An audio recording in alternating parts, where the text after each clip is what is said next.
Yo, what's good everyone? Welcome back to another video. And my last one, not the music I posted, but my morning view video, I said I'll do another music one, so that's what I'm doing today.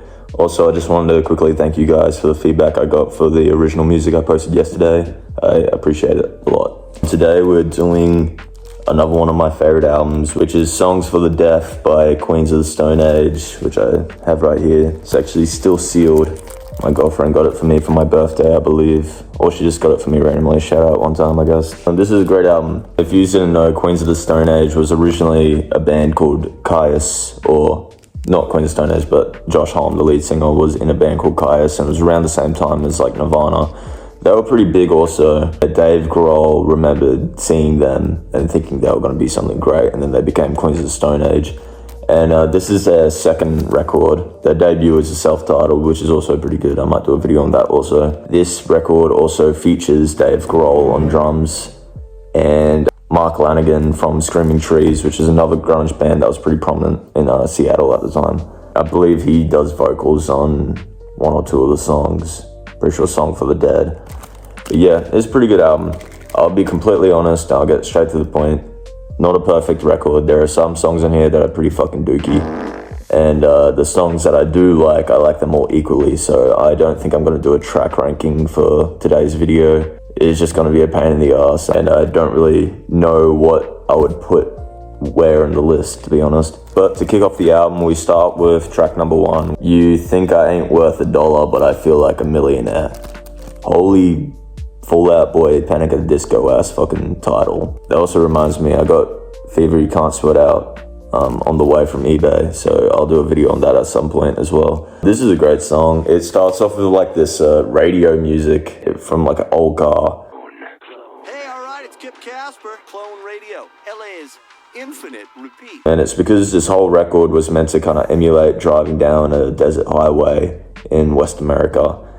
So it has all these like radio interruptions and that, like at the beginning or end of the songs. It's at the very beginning and then the drums start to come in and then the guitar, and then the vocals are done by their former bassist Nick Oliveri, who was kicked out of the band in 2004, I believe, over some like domestic dispute bullshit, I don't know. He definitely does the better vocals on this song. There is a video I watched recently, I think it was From the Basement, that same concert Radiohead did, well not concert but performance, and Josh Homme did the vocals for Millionaire, and it sounded so dog shit in my opinion. It was good, like musically they're a very tight band, but Josh Homme's vocals aren't really very standout to me. The best songs on this album are the ones that aren't sung by Josh, to be honest.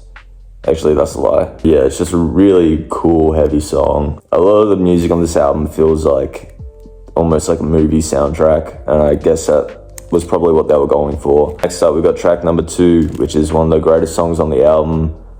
One of my favorite songs as well, and that is No One Knows. It's their biggest hit for a reason. It's just a great track. The music is amazing. Josh's vocals are actually pretty good, so contradiction to what I said earlier. The lyrics are dope as well. I love the lyrics of this song. Dave Grohl on drums is amazing. If you ever watched a music video, it's such a cool music video, but Dave Grohl on the drums, he always looks like a fucking ape or something. He like smashes the shit out of those drums. I'm back in my guitar room for the day. I'm making this my guitar room because the acoustics are good in here. No One Knows got a dope riff. Once again, this guitar is always tuned really low. I'm not bothered to tune it back up, so like...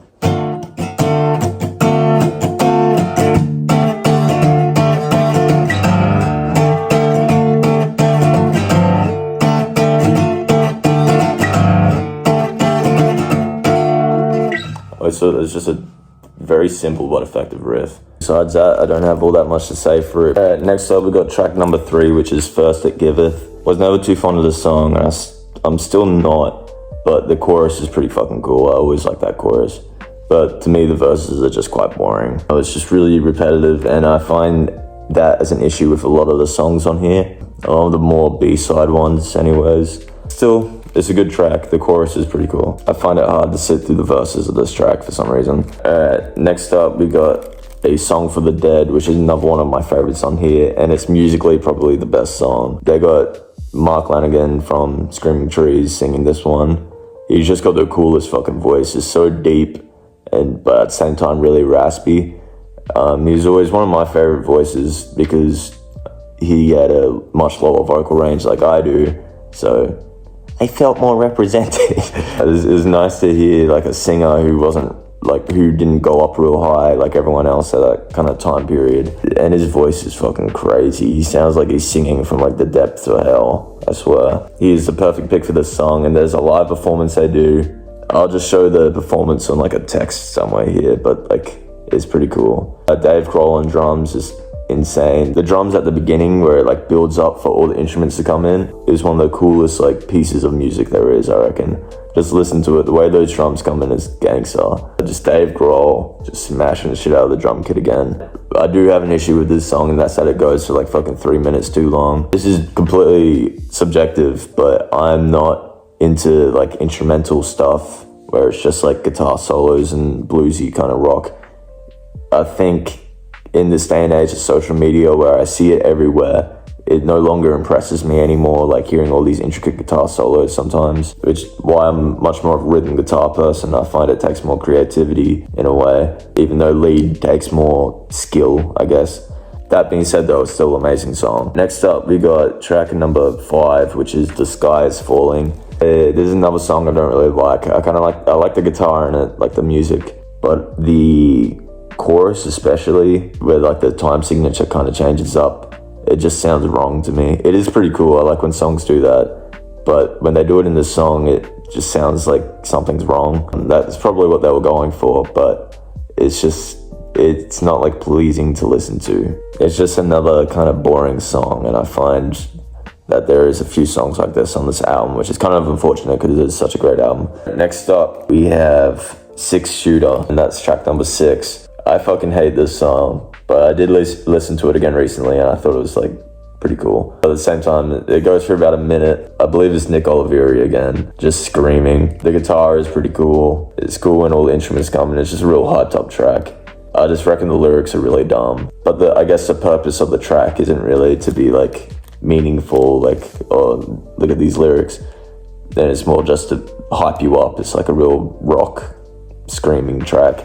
I never really liked it, but it is pretty cool. I recognize that it's a cool song. Then we have Hanging Tree. I don't like this song at all. I think it's fucking boring. Some people do love it, and I know that. Boring song in my opinion. It's also followed by a really amazing song, which doesn't help this case whatsoever. But the music is pretty cool, I guess. Josh's vocals are good. I just don't really like the delivery of the vocals, I guess.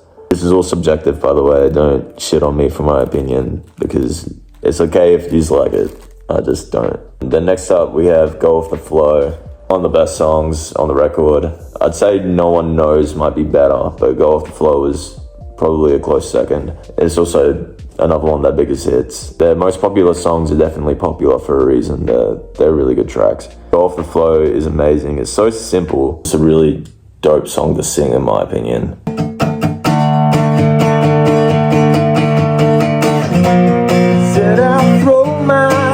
Away. They're just photos after all. I can't make you hang around. I can't wash you off my skin. Those 3 chords for the entire track, but it sounds so good. I'll also ruin the song for you if you're not a bigger fan and you don't really know much about the instruments going on. If you listen closely to the song, there's just someone tapping an E key on a piano just over and over. Listen to the song, you literally just hear like...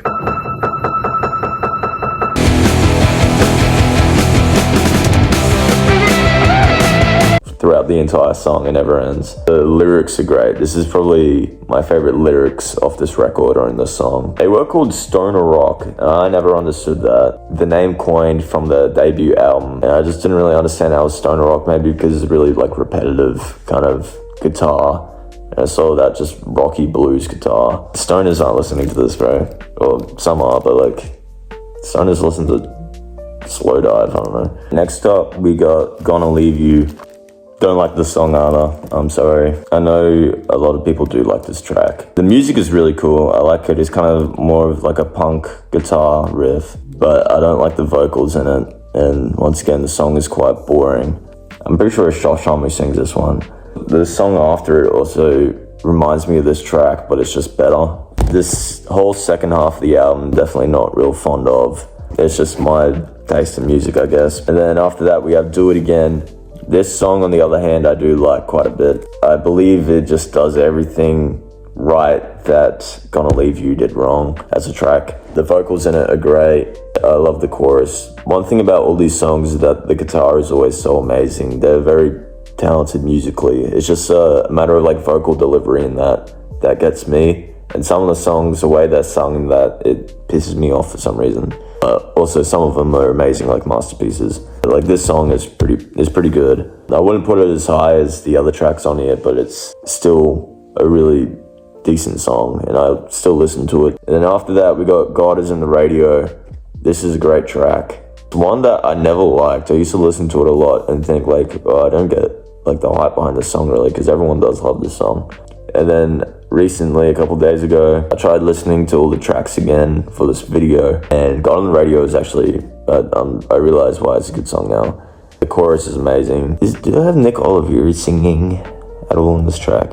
I don't remember, but Josh Homme does sing in it. It's just a really great rock song. That's what Queens of Stone Age is good at doing. They're, to me, kind of the better version of Foo Fighters, where a lot of their songs can be interpreted as just generic rock songs for like the masses. Queens of Stone Age has a lot more depth to theirs and a lot more like meaning behind their music, I reckon. Unlike Foo Fighters, I don't hate Foo Fighters or anything, but they were always a band that never really called out to me, just because I felt like all of their songs were quite generic. In saying that though, Dave Grohl is an insanely talented musician. Next up, we got Another Love Song. This song's pretty, I can't tell whether or not I like it. It's not a bad track at all. It's a little bit boring. This half the album kind of has this almost Mexican, like mariachi kind of style in the background. This song kind of feels like that. It feels like one of those Mexican romantic songs. That would have been what it's going for as well, considering the substance of the album. It's not a bad song. It's not one I really enjoy listening to, but when I listen to the whole album, I don't skip it and I don't complain when it comes on. And then next up, we have the last track on the album. There's also some tracks after it, which I'll talk about. This is A Song for the Deaf. I never really liked this one because I compared it a lot to A Song for the Dead for some reason. Just the track titles are similar, and Song for the Dead is much better. It's got a lot of parts to it. A bulk of the song to me sounds like Radiohead, like Tom York singing over a rock song, which I always found quite funny. The end of the song, it gets more like chaotic and hectic, and that's probably the best bit of the song. I think Nick Olivieri in the background and that. It's pretty cool. It's a cool closer to the album, and then it does end with that radio station noise that you hear at the very beginning of the record. So it rounds off pretty well. But then we have hidden tracks, and the ones on the CD, we got Skeeto Song and Everybody's Gonna Be Happy. Everybody's Gonna Be Happy is alright. If you go listen to this record on Spotify, you're gonna get like the live version of that song. The Skeeto Song, on the other hand, is an amazing track. I think it's really good. Mostly the guitar. I really love that style of guitar. Pretty much all for this record. Little faces, you got Dave Grohl, and then Mark Lanigan, Josh Homme, Nick Olivieri. That is Queens of the Stone Age, Songs for the Deaf. An amazing record. I know I complained about it quite a bit just then, but it's still great, and I come back to listen to this record every now and then. I always have a good time listening to it. Queens of the Stone Age are a great band. They're just one of those bands where it's very specific songs by them that I like. The band in general isn't something that always really speaks to me. They do remind me a lot of the Foo Fighters. Foo Fighters! And I don't really like Foo Fighters, but I do like Queens of Stone Age. Their record before this, a self-titled, is pretty good, like Mexicola, and If Only is a great track as well. But I guess I'll do it for this video. Maybe I'll do a video on their debut album at some point, but I'd like to get it on CD first. So I hope you guys enjoyed. Thank you for watching.